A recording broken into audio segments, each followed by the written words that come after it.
स्वागत है आप सभी का सीएनबीसी आवाज पर। आप देख रहे हैं खिलाड़ी नंबर 1। मैं हूं हर्षदा सावंत। भारतीय बाजारों में वॉलेटाइल शुरुआत आज के दिन 18,100 को टेस्ट करते करते 18,130 के आसपास इस समय इंडेक्स कर रहा है कारोबार, लेकिन 102 पॉइंट नीचे है। आधे % के नुकसान पर इस समय बैठे हैं हम। निफ्टी बैंक देखेंगे तो वहां पर 200 पॉइंट का दबाव, लेकिन सबसे ज्यादा बिकवाली का दबाव आज आया है तो वो मिड कैप काउंटर्स की तरफ से आता हुआ दिखाई दिया है। 250 अंकों के नुकसान पर इस समय ट्रेड बनता दिखाई दे रहा है। Advance decline ratio 1:2 in the favour of losers. गिरने वाले शेयरों की संख्या इस समय ज्यादा है, ये आप जहन में रखिएगा। आज Divi's lab, HDFC life insurance stocks खासतौर से जो कल चले थे, आज उसमें फॉलो अप देखने को मिला है। तो एचडीएफसी लाइफ आज फिर करीब 601 के आसपास 1% ऊपर। एसबीआई लाइफ में तेजी देखने को मिली और मिड कैप साइड पर हमने देखा था मैक्स फाइनेंशियल जैसे काउंटर्स हो या फिर आपका न्यू इंडिया एश्योरेंस जैसा स्टॉक हो, इन सब में अच्छी तेजी बनती हुई दिखाई दी थी। अभी भी करीब 3% ऊपर न्यू इंडिया एश्योरेंस आपकी स्क्रीन पर। हमारे जानकारों की क्या रणनीति रहेगी इस तरह के मार्केट में, कंसिडरिंग जो स्ट्रॉन्ग फुटिंग देखने को मिली थी वो टिक नहीं पाई है, ऊपरी लेवल्स पर दबाव आया है। चलिए, तीनों जानकारों के रिटर्न्स आपकी स्क्रीन पर लेकर आएंगे और उनसे बात करेंगे कि आज रणनीति क्या होनी चाहिए। हमारा साथ दे रहे हैं पंकज रांदर, प्रदीप होचंदानी और अरुण कुमार मंत्री। 8-8.5% तक के रिटर्न्स प्रदीप होचंदानी के, पंकज के 5% की कमाई हुई तो अरुण 4% के रिटर्न्स पर बैठे हैं। शुरुआत अच्छी, लेकिन आज ये तीसरा दिन, बुधवार का दिन, जहां पर हमने देखा है मुनाफा वसूली ऊपरी लेवल से हावी होती हुई दिखाई दे रही है। प्रदीप, इस वॉलेटिलिटी को कैसे पढ़ रहे हैं? थोड़ी सी वीकनेस जरूर से आ रही है।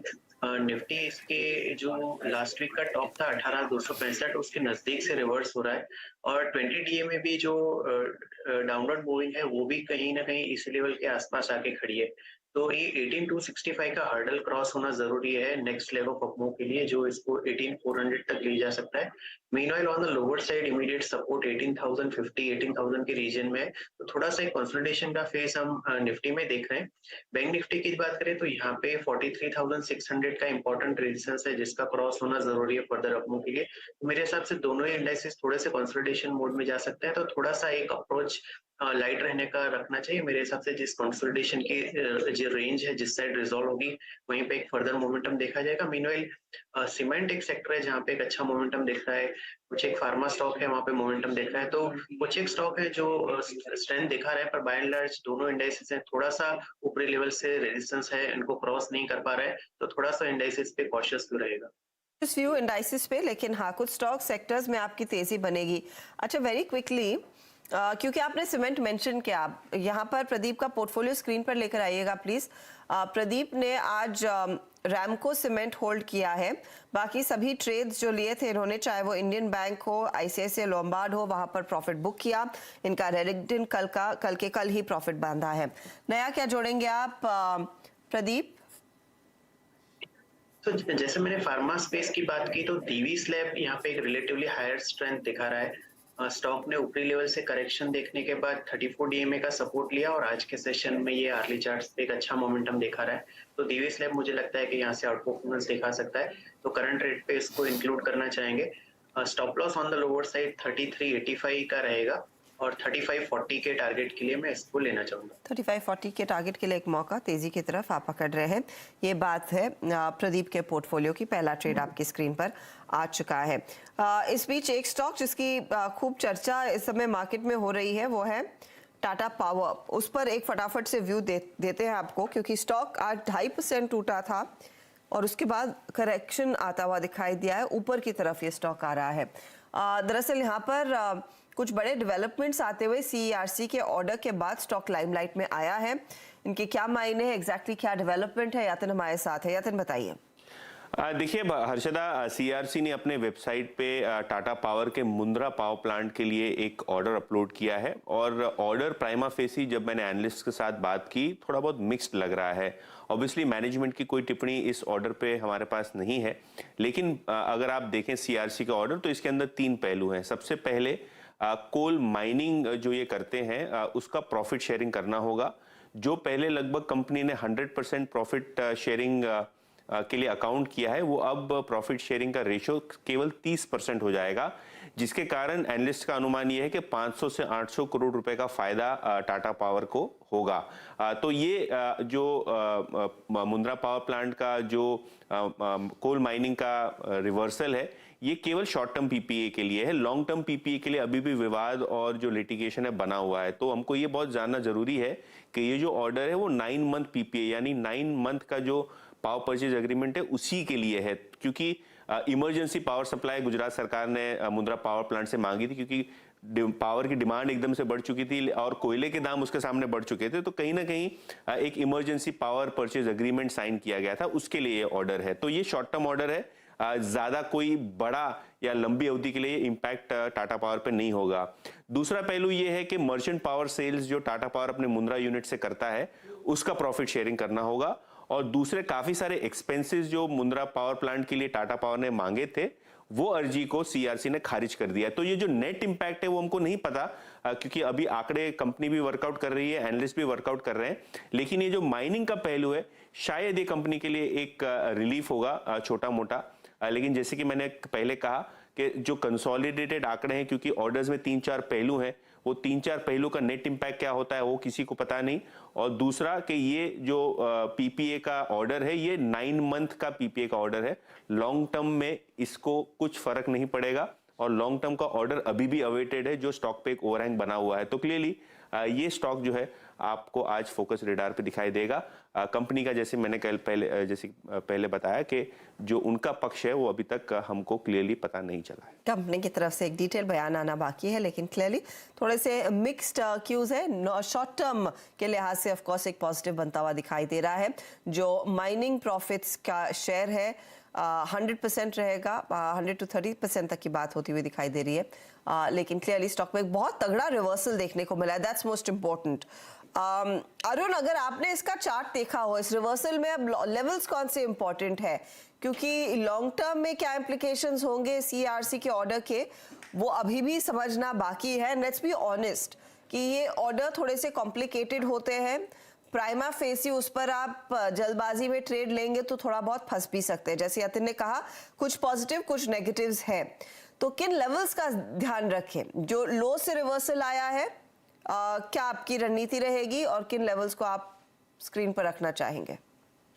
गुड मॉर्निंग हर्षदा जी। देखिए, जहाँ तक टाटा पावर की बात है, 213 का एक स्ट्रॉन्ग रेजिस्टेंस स्टॉक में है। 213 के ऊपर जब तक ये नहीं निकलता ये बुलिश टेरिटरी में आएगा भी नहीं, क्योंकि जो ओवरऑल टेक्निकल इंडिकेटर्स हैं वो भी अभी ओवरऑल नेगेटिव नजर आ रहे हैं। 213 ऊपर में एक रेजिस्टेंस है, नीचे में 205 का एक इमीडिएट सपोर्ट है, उसके नीचे जाता है तो स्टॉक मुझे लग रहा है 198 के लेवल्स भी आपको वापस दिखा सकता है। तो ओवरऑल जो रेंज निकल के आ रही है, जो कि आप यूजुअली 1 से 2 दिन की रेंज भी यही है, 205 से 213। ऊपर में 213 निकलेगा तो एक फ्रेश मूव स्टॉक में आ सकता है। नीचे में जैसे ही 205 टूटेगा, मुझे लग रहा है 198 के लेवल आपको शॉर्ट टर्म में इजीली नजर आ जाएंगे। तो 205 अगर किसी की लॉन्ग पोजीशंस है तो 205 का स्टॉप लॉस जरूर लगा के रखें। अगर किसी ने शॉर्ट किया है इस न्यूज पे 208 209 पे, क्योंकि यूजुअली यही होता है, जो भी नेगेटिव न्यूज आती है लोग जल्दी शॉर्ट कर देते हैं बिना प्रॉपर उसके। तो 213 का स्टॉप लॉस भी जरूर लगाएं, क्योंकि जो न्यूज में स्टॉक होते हैं यूजुअली एक बड़ा मूव भी दे सकते हैं। तो ऊपर में 213, नीचे में 205, ये 2 रेंज मुझे नजर आ रही है टाटा पावर।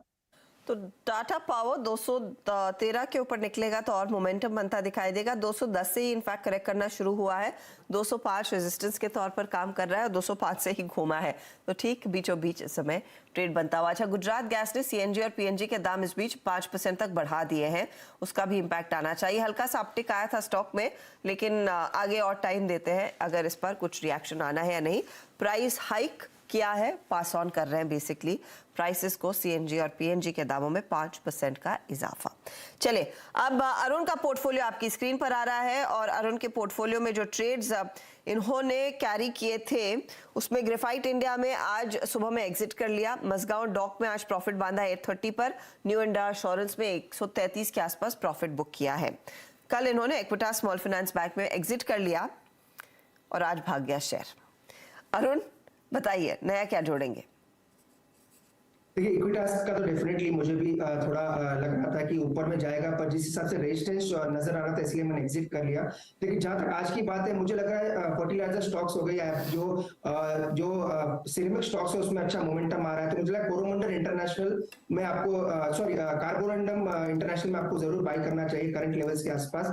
मुझे लग रहा है कार्बोरंडम में करंट लेवल पे मुझे लग रहा है ऊपर में 945 950 के लेवल आपको इजीली देखने को मिल जाएंगे। तो 909 के आसपास का करंट मार्केट प्राइस है, इसको बाय करें। 890 का स्टॉप लॉस लगाएं और ऊपर में 980 985 के टारगेट्स मुझे लग रहा है 1 से 2 दिन में कार्बोरंडम में आपको देखने को मिल सकता है। 980 के टारगेट के लिए कोरोमंडल इंटरनेशनल में तेजी का ट्रेड लेकर कार्बोरंडम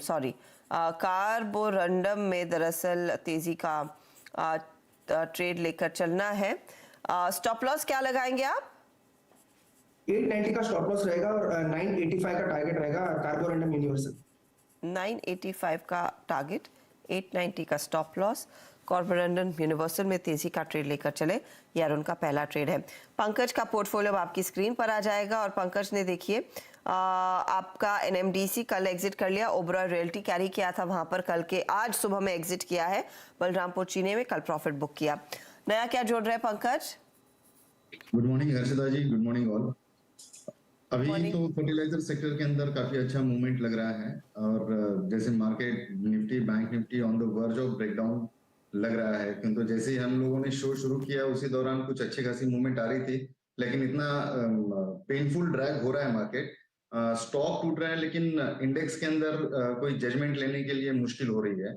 तो जो मोमेंटम वाले जो सेक्टर है उसके अंदर फार्मा और फर्टिलाइजर सेक्टर्स हैं। तो फर्टिलाइजर्स में मैं चंबल फर्टिलाइजर्स को मैं चुनूंगा आज, और स्विंग हाइज की तरफ ये चंबल फर्टिलाइजर ट्रेड कर रहा है 316 रुपए 20 पैसे के आसपास। तो 316 रुपए 20 पैसे में इसको खरीदना है। 305 रुपए का इसका स्टॉप लॉस रहेगा, और शो के लिए ही नहीं, क्योंकि ये स्टॉक अगर अगले हफ्ते तक भी अगर आप कैरी करेंगे तो मेरा इवेंचुअल टारगेट 350 के लिए है। मैं देख रहा हूँ कि ये हफ्ते में ही दो से तीन दिन के अंदर इसके अंदर अच्छी खासी मूवमेंट एक्सपेक्टेड है। तो 350 के टारगेट के लिए मैं इसमें ट्रेड करना चाहूँगा। 50 के टारगेट के लिए एक मौका चंबल फर्टिलाइजर में 305 स्टॉप लॉस के तौर पर काम करेगा। वैसे भी पूरा फर्टिलाइजर पैक आज फिर से रेडार पर आता हुआ दिखाई दिया है। कल भी इसमें तेजी बनती दिखाई दी थी। याद रखिएगा जैसे जैसे हम बजट की तरफ बढ़ेंगे और बजट फर्स्ट फेब को पेश होना है, इन स्टॉक्स में आगे और मोमेंटम आने के आसार है। ये नॉर्मल बजट प्ले रहता है कि बजट से ठीक पहले फर्टिलाइजर शेयर, रेलवे कंपनियां, इन सब में तेजी आती है और ठीक वही हो रहा है। चलिए इस मोड पर लेंगे एक ब्रेक के बाद लौटेंगे तो देखते हैं पंकज, प्रदीप और अरुण क्या एक नया ट्रेड जोड़ तो सकते हैं, लेकिन क्या ये जोड़ने वाले हैं, उस पर रहेगी नजरें। बने रहिए CNBC आवाज के साथ।